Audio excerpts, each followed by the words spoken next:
Dahil sa basang kalsada, dumulas ang mga gulong ng isang pampaserong bus at sumalpok sa dalawang jeep sa EDSA Monumento.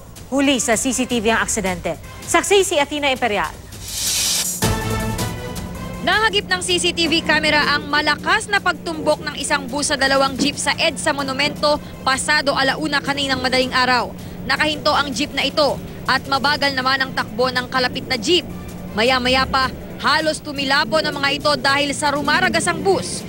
Kuha rin sa video ang pagbaba ng mga naabalang pasahero at ang bumagal na daloy ng trapiko sa lugar dahil sa aksidente. Sa lakas ng impact, nayuping parang lata ang estribo ng mga jeep. Ang masama nito, may mga pasahero na nakasakay malapit sa estribo. Ang mga sakay ni Mang Gilbert papunta raw sana sa Balintawak. Lahat daw sila sa jeep, di inasahan ng pagbangga. Kapalit na nga sana ako, biglang Nabangga kayo? Oo, biglang hindi ko nga alam, nataranta nga ako, biglang hindi ko alam na biglang may sa likod eh. Kakasakay nga ng dalawang yung galing Malabo na isda. Sakay ko, nagtitinda ng isda, sakay ko, dalawa lang.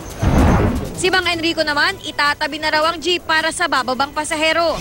Pababa na sila, hindi sila bumaba kagad kasi tatabi ko muna eh. Tatabi ko pa eh.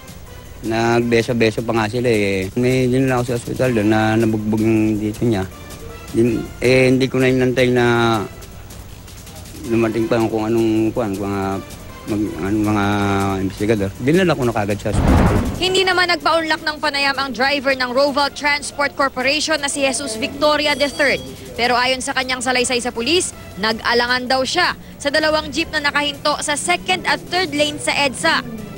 Dahil umano sa basang kalsada dahil sa pag-ulan, dumulas daw ang mga gulong ng kanyang minamanehong bus.